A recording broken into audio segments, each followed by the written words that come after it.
Je préfère te prévenir, hein. La vidéo va être incroyable. Non, mais je te mets déjà dans le contexte, tu vois, je m'assois pas carrément, je reste debout. Je reste debout tellement la vidéo elle va être incroyable. Bonjour à tous, j'espère que vous allez bien, j'espère que vous avez passé une bonne semaine, une bonne journée. Je pense que ça va devenir mon intro, genre, tu vois. Genre un petit bonjour à tous, j'espère que vous allez bien, tu vois, je sais pas si...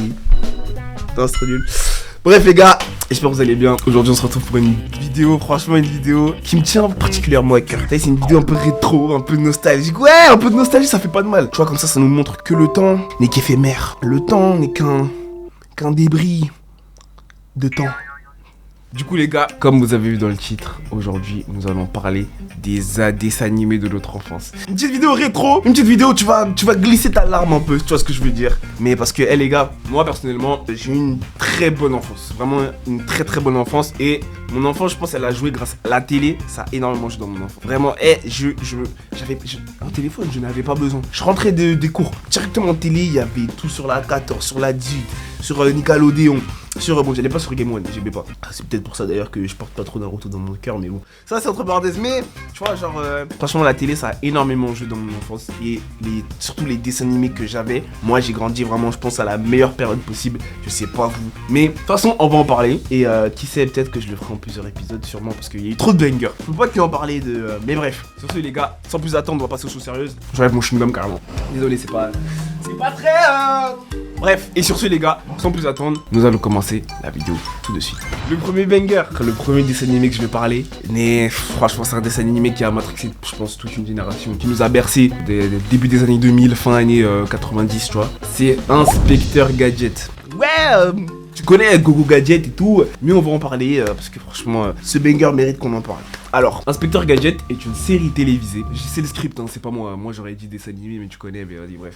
Inspecteur Gadget, c'est un dessin animé qui a été créé par Bruno Bianchi. Ouais, je lis. Ouais, je suis une fraude, mais bon, c'est pas grave. En 1983. 1983 wesh, ça ne me rajeunit pas tout ça. C'est le mec alors que je suis grave archi pas né en 1983, mais bon bref. La série a commencé à être diffusée en 2007 sur Gulli, mais la série elle était déjà diffusée sur d'autres chaînes bien avant en France. Donc il n'y a pas eu genre une pause de 1983 à 2007 genre. C'est juste sur Gulli. Pour que tu comprennes, je te mets dans le contexte, on sait jamais. Inspecteur Gadget, si tu connais pas, c'est quoi? C'est l'histoire d'un cyber-policier doté de nombreux gadgets. D'où son nom, Inspecteur Gadget. Si t'as pas compris, genre c'est parce qu'il... Il lutte pour la police contre l'organisation MAD dirigée par le sinistre Dr Gang. Tu vois c'est qui? Tu vois le boug là, on met une image, mais tu vois le boug dans son quartier général là. Même il a toujours un chat, on voit que ses gants là avec la bague là, même on voit jamais son visage. Ouais voilà, c'est lui. L'inspecteur Gadget est une personne très naïve, très stupide, incompétente, mais heureusement pour lui, il a toujours de la chance et il réussit à résoudre ses enquêtes, parfois sans le faire exprès. Il est d'ailleurs tout le temps aidé sans le savoir par sa nièce Sophie et son chien Fino. Comme quoi, le bon meilleur ami de l'homme, ou chien encore une fois qui complète la théorie, le meilleur ami de... Ouais, je pars en... Voilà, je vous ai résumé un peu le synopsis d'Inspecteur Gadget, mais je pense en vrai tout le monde a grandi un peu avec ça. Mais après peut-être il y a des personnes un peu plus grandes qui regardent mes vidéos, donc peut-être ça va vous donner envie de guetter et tout, donc voilà. Donc moi franchement, Inspecteur Gadget, ça a été vraiment un banger de A à Z. Et franchement, Inspecteur Gadget, si je devais donner une note, je pense que je donnerais un bon 8 sur 10. Hein. Franchement, c'était un banger. Vraiment un banger. Mais en plus, en parlant de ça, d'ailleurs je crois qu'on a vu sa tête elle a leak. C'est un vieux, je vais mettre l'image ici, sûrement, mais sa tête elle a leak et tout ça, et j'étais choqué quand j'ai vu ça. Passons tout de suite au dessin animé. Deuxième dessin animé de l'enfance. Là, je vais m'adresser aux barbares, aux vrais pirates de l'enfance, aux vrais gars qui, quand ils rentraient du collège ou du lycée ou du je sais pas qui, du primaire, ils rentraient, ils se posaient dans ça, les gars. Bien évidemment, je vais vous parler de Shaolin Chronicles. Ah, ça, il y en a pas beaucoup qui ont guetté, je pense. Mais ça, c'était un banger. Et je vous résume ça tout de suite. Je viens de me rendre compte que j'ai dit Shaolin Chronicles alors c'est les chroniques de Shaolin. Alors les Chroniques de Shaolin, c'est une série télévisée qui a été diffusée à partir de 2014. Donc elle est un peu plus récente que les autres bangers, mais ça date un peu quand même. 2014, ça fait quoi? Ça fait 9 ans, bordel. Oh là là. Les Chroniques de Shaolin, c'est une histoire de moines Shaolin qui sont prêts à défendre le monde à la seule force de leur kung fu. Ping Pong, oui c'est son vrai nom, est un jeune apprenti européen plein de fougue. Il va rejoindre les rangs des guerriers de Shaolin et leurs dragons magiques dans leur quête de talismans qui se nomment les Shen Gong Wu. Mais ces talismans sont aussi recherchés par les forces du mal car elles y renferment un pouvoir énorme. L'antagoniste Aileen Dragon Chase Young, le blast de l'antagoniste est à revoir hein. Assoiffé de vengeance, il menace de plonger le monde dans les ténèbres. D'après mes souvenirs, si je me souviens bien, chaque épisode était lié à un talisman et un talisman allait à chaque personnage. Et toujours c'était sous forme de battle, Il y avait toujours des bagarres entre les héros et les forces du mal. Et franchement, c'était un banger. Je sais pas si vous avez connu ça, mais moi, franchement, j'ai kiffé ça. Et je mets facilement un 7 sur 10 aux chroniques de Shaolin. Donc, si vous n'avez pas encore guetté, guettez. En fait, ce qui est bien, c'est qu'avec ces dessins animés, tu peux les reguetter même en étant grand. Tu vas sur YouTube, tu tapes, nanana, et tu guettes. Et franchement, c'était un banger. C'est pas toujours les mêmes bagarres. Bon, ça reste assez simple non plus, hein, c'est un dessin animé, mais franchement, c'est drôle à voir et tout. Et je vous le conseille. Sur ce, on va passer au troisième dessin animé. Bon, pour ce troisième dessin animé, les gars, carrément, tu vois, je referme ma veste parce que c'était. Comment ne pas parler de ce banger intergalactique? T'as capté le jeu de mots ou pas? Tu comprends pas le jeu de mots? Tu vas comprendre. Je vais vous parler, les gars, de Galactic Football. Ouais, je suis désolé, je suis pas désolé, les gars. Galactic Football, c'est pour moi, c'est le meilleur dessin animé de foot. Devant la fraude de foot de rue, mais ça, j'en parlerai. Non mais je rigole, fraude de rue c'est pas une fraude, hein. Belek les gens ils attrapent pas veste et tout. Galactic Football est une série télévisée française qui a été diffusée à partir des années 2006. Ouais, la France, on représente notre France, notre baguette, ouais. C'est l'histoire d'une jeune équipe de football futuriste, les Snow Kids. Ils vont essayer de gagner la Galactic Football Club, un tournoi intergalactique pour leur planète Aquilion. Ouais, c'est la Coupe du Monde quoi. Ils ont été sélectionnés par le célèbre Arch, une ancienne légende du football. Pour espérer gagner la coupe, ils devront faire face à une multitude d'équipes redoutables et bien plus aguerries qu'eux, telles que les Shadows, les Lightning ou encore les Wamba. Bon les gars, là je vous ai fait un peu le résumé pour ceux qui auraient pas guetté, mais je doute qu'il y ait des personnes qui n'aient pas guetté, parce que déjà, c'est une fierté française déjà. C'est Galactic Football, un dessin animé français, ça vient de notre France, de notre belle République, franchement, et c'était un banger. Et moi je le mets devant tous les dessins animés de foot, genre foot de rue, tu vois, les trucs comme ça. Franchement, c'est en fait le monde qu'il y a, tu vois, les délires de pouvoir, le souffle, le smogogo, non, c'est trop. C'est trop, on était tous matrixés. Le souffle d'Aquilion, le smogogo, chaque monde il avait son pouvoir, son truc et tout. Non, c'était trop incroyable. T-Joke, Rocket, c'était trop. Il y a tout dedans, il y a intrigue, il y a humour, il y a amour. Ça va dans des planètes, il y a même des ennemis qui se tapent avec des rayons laser et tout, des trucs de fou. C'est, les gars, franchement j'espère que je vous ai débloqué un souvenir ou peut-être que de mon truc, mais c'était vraiment incroyable. Pour moi le meilleur arc dans Galactic Football, c'est l'arc Netherball. T'as une Netherball.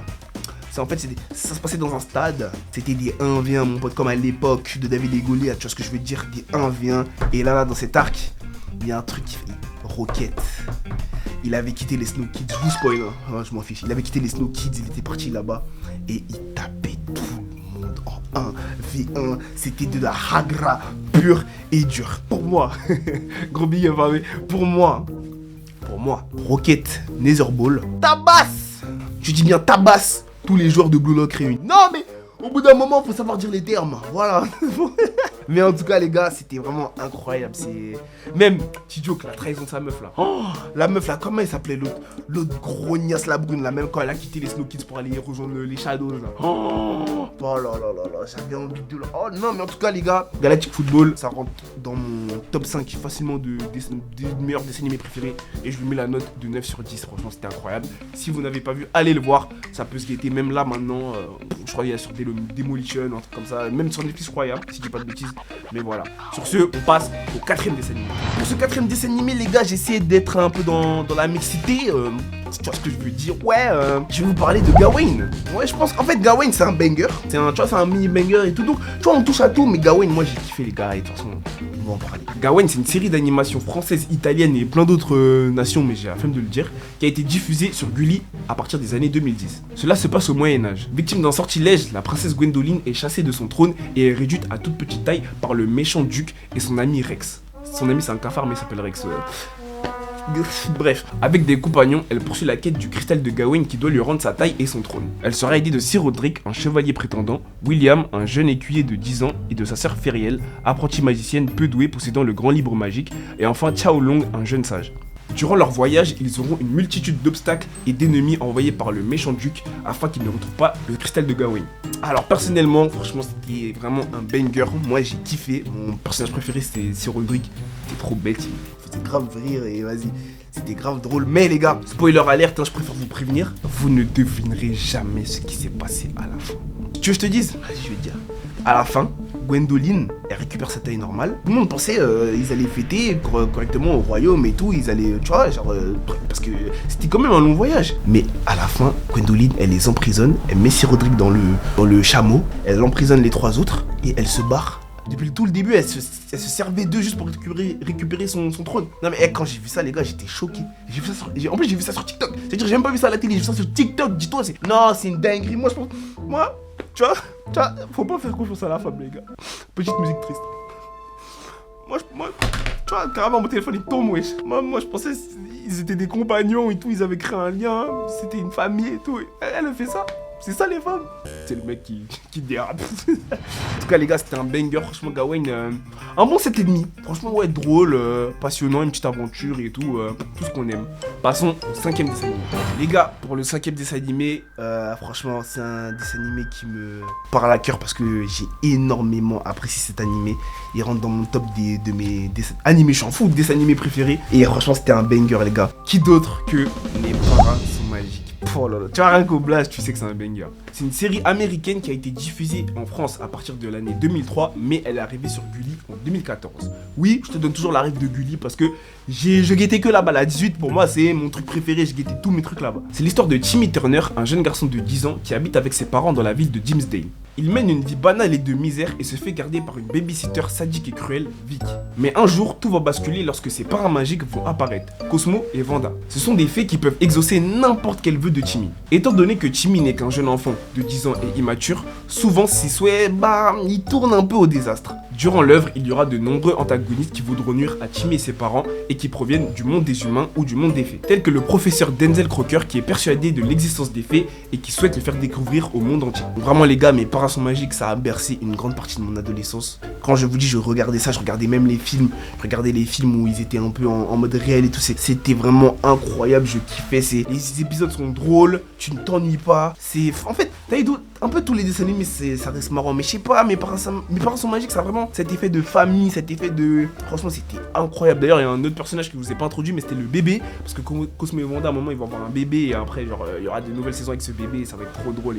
Donc franchement, je vous conseille, et vraiment, je mets aisément 9 sur 10 à ce banger. Franchement, j'ai kiffé, et si vous l'avez pas guetté, je vous le conseille. Bref, passons au 6e dessin animé. Pour le 6e dessin animé, je trouvais vraiment intéressant de parler de ça, parce que c'était pas vraiment une vraie masterclass, mais je trouvais que le dessin animé, il parlait de choses réelles de la vie, de tout ce qui est la discrimination et tout. Donc je trouvais ça important de le guetter parce que je regardais beaucoup ces dessins animés, ouais, je vais pas vous mentir. Et il s'agit de La Petite Géante. La Petite Géante est une série d'animation française qui est sortie sur Gulli dans les années 2010. C'est l'histoire de Emily, une jeune fille qui part en vacances dans son allée accompagnée de son sac à dos en forme de panda qui se nomme Kinobi. Lorsqu'elle fait ses premiers pas dans la vallée, elle devient soudainement une géante et son sac à dos prend vie. Elle va alors vivre des aventures formidables avec son compagnon Kinobi et ses nouveaux amis, Elmer et Fred. Franchement, ce dessin animé, autant c'était pas une si grande masterclass que ça, mais je trouvais important d'en parler dans le premier épisode parce que je trouve que ça, j'ai kiffé le message que ça laissait. Ça parlait énormément des discriminations parce que en gros, vu que c'était une petite fille géante, elle avait énormément de moqueries ou de trucs comme ça. Et genre, tu vois, ça a passé un petit message. Mais tu vois, à ce moment-là, quand tu regardes ça, tu penses, tu prêtes pas attention, tu regardes le truc. Mais moi, franchement, j'ai kiffé le message. Et des fois, les gars, je sais pas si ça vous arrivait, mais t'as vu quand tu commences à 8h,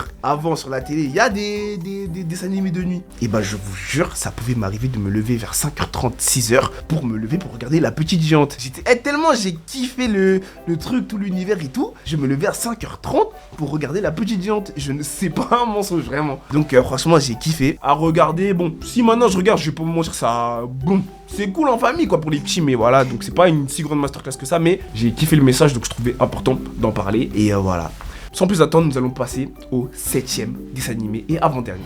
Bon, pour le 7e dessin animé, les gars, on va parler du meilleur dessin animé of all time. Et je suis formel, je ne veux pas de débat. Déjà, quand je te dis ça, dans ta tête, tu dois savoir c'est quoi. Je ne vais nul d'autre te parler que de Corneille et Bernie. Corneille et Bernie est une série télévisée française diffusée en 2004. C'est l'histoire de Corneille, un chien surdoué possédant un quotient intellectuel de 250. Il peut s'exprimer d'un français parfait et son souhait est de rester en paix à sa vie animalière. C'est pour ça qu'il reste dans l'anonymat et ne dit pas à ses maîtres qu'il peut parler. Mais un jour, ses maîtres vont engager un dog-sitter, Bernie, qui va finir par découvrir le secret de Corneille par accident et c'est là que leur histoire va commencer. Une amitié hors du commun entre un chien et un humain et des épisodes à mourir de rire. Voilà ce qu'est Corneille et Bernie. Oh là là là là là là là. Je suis chaud, hein. Intro, développement, finition, phrase d'accroche. Corneille et Bernie, pour moi, c'est vraiment le meilleur dessin animé all time. Et petite anecdote, mon frère, encore aujourd'hui, il regarde ça. Quand il mange et tout, il regarde ça et il se casse des barres et tout. Genre, vraiment, c'est Corneille et Bernie, les gars. C'est des épisodes à mourir de rire. Vraiment, tu te tapes des barres, c'est trop drôle. Et en fait, c'est tout ce qu'on demande dans un dessin animé à la base. C'est se taper des barres. Bah, Corneille et Bernie, c'est ça. Vraiment, c'est incroyable. Je vous le conseille si vous ne l'avez pas regardé. Ça peut se regarder à tout âge. Ça, c'est un truc que tu peux regarder à tout âge. C'est que dire de plus, c'est beau. Passons tout de suite au 8e et dernier dessin animé. Ce dernier et 8e dessin animé, les gars. En fait, ce banger à la base, c'est pas considéré comme un dessin animé. Mais à la base, c'est un animé. Mais en fait, il a tellement marqué une génération à travers la télé parce qu'il était diffusé sur la 14, sur Ludo. Pour les vrais anciens, pour ceux qui étaient là à l'époque de Ludo, bon je pars hein. Mais bref. Mais du coup les gars, j'étais vraiment obligé de finir avec ce chef-d'œuvre parce que quand je vous dis qu'il a marqué une génération, c'est-à-dire que c'est un banger intersidéral. Je ne parle nul d'autre que de Wakfu. Oh là là là là là là, j'ai des sentiments. Wakfu est une série télévisée française, bon c'est pas une série mais c'est un animé, mais t'as compris, et ça a été diffusé à partir des années 2008. C'est par le studio Ankama. L'histoire commence avec une personne capuchée et mystérieuse qui confierait un bébé à un fermier. On apprendra d'ailleurs l'identité de ce personnage mystérieux et capuché à la suite de l'histoire. Ce bébé se nomme Hugo et ce n'est pas un simple bébé comme les autres. C'est dans le petit village où Hugo va grandir que l'aventure va commencer pour lui. Il va alors découvrir ses pouvoirs d'un peuple oublié nommé les Hélianthropes et connaître ses origines. Il va alors partir à l'aventure dans la quête de ses origines avec ses compagnons. Tristepin accompagné de son bébé Rubilax, Évangéline, Amalia et le vieux Ruel. Voilà les gars, c'était un peu le synopsis de Wakfu. N'hésitez pas à aller voir si vous avez jamais vu, parce que les gars, quand je vous dis c'est un banger. Comme je vous dis à la base c'est un animé, mais pour moi je le considère un peu comme un mélange des deux de dessin animé parce que c'était diffusé sur la 14 et franchement c'était incroyable. L'histoire de Wakfu, quand je vous dis c'est incroyable, et je mets la note de 10 sur 10. Tout à l'heure j'ai pas mis une note à Corneille, je mets 9,5, mais là je mets la note de 10 sur 10 à Wakfu parce que l'intrigue, les antagonistes Nox, j'en parlerai aussi de Nox. Parce que pour moi, il n'a rien à envier au racaille d'antagonistes de One Piece, de Bleach et de Naruto. Et je pèse mes mots. Mais franchement, les gars, plus sérieusement, Wakfu c'est incroyable, c'est une aventure. Une aventure, il y a de la bagarre, il y a de l'amour, il y a de l'intrigue, il y a des développements. Les développements des personnages sont incroyables. Le développement de Tristepin, le développement de Amalia, le développement de Évangéline, le développement de Hugo. On va apprendre qu'il a un frère, on va apprendre ses origines, on va Rougalora-Gram, le monde oublié. C'est incroyable. Pour l'instant, si je dis pas de bêtises, il y a 3 saisons. Et il y a une 4ème saison qui va sortir là. Il y a eu un trailer. Je suis hype. Je vais regarder ça. C'est incroyable. Merci au studio Ankama de faire ça. Donner de la force parce que c'est dur pour eux. Je sais que j'ai eu un problème de fond. Donner de la force, pas forcément donner de l'argent, mais juste en parler et tout. Je pense que ça leur donnera de la force et tout. Et fou, j'ai pas les mots tellement c'est un banger. Voilà les gars. Sur ce, c'est la fin de la vidéo. J'espère que ce format il vous aura plu. Déjà, c'est un peu un format un peu nouveau pour moi. Un peu genre, bon, comme je vous ai dit, je vais toucher à tout dans cette chaîne. Donc, tu vois, un format un peu plus posé, un peu plus avec des scripts et tout. Je vous parle de petits bangers comme ça. J'espère que ça vous a plu. C'est un peu nostalgique et tout. Ça nous fait un peu être dans l'enfance et tout. Non, franchement, ça j'ai kiffé faire cette vidéo. Vraiment, j'ai kiffé faire cette vidéo. J'ai kiffé l'écrire. Franchement, ça m'a fait rappeler des bangers. Si vous voulez plus d'épisodes, un deuxième épisode, un troisième, parce que je pouvais pas parler de tous les animés en un seul épisode. Donc, je pense que j'en ferai un deuxième. N'hésitez pas à dire en commentaire vos dessins animés, vos bangers de l'enfance. Peut-être j'en ai oublié ou quoi. Mais j'en parlerai dans une prochaine vidéo. Et sur ce, les gars, nous on se dit à la semaine prochaine. Likez, commentez, abonnez-vous si vous allez passer un bon moment. Et sur ce, portez-vous bien. Plein de bisous. Nous on se dit à la semaine prochaine. Les baisers. Et n'oubliez pas. Ah non, je peux pas finir comme ça, je m'en fous. Petite musique triste. Cette vidéo de nostalgie nous montre que le temps n'est qu'éphémère. Il faut vraiment profiter de ses proches. Profiter de l'instant présent. Ne réfléchissez pas. Si vous voulez prendre une décision, allez-y, foncez. Si vous prenez un mur, c'est pas grave. Avec les erreurs, on tombe, mais on se relève mieux. Et on marche mieux, si tu vois ce que je veux dire. La nostalgie nous rappelle que le temps n'est qu'éphémère. Et demain, on en rigolera de ces moments passés. Sur ce. Ouais, c'est... Waouh, je sais t'as kiffé l'autre. Ouais, petite musique et tout, là c'est le mec. Bref les gars, sur ce, plein de bisous.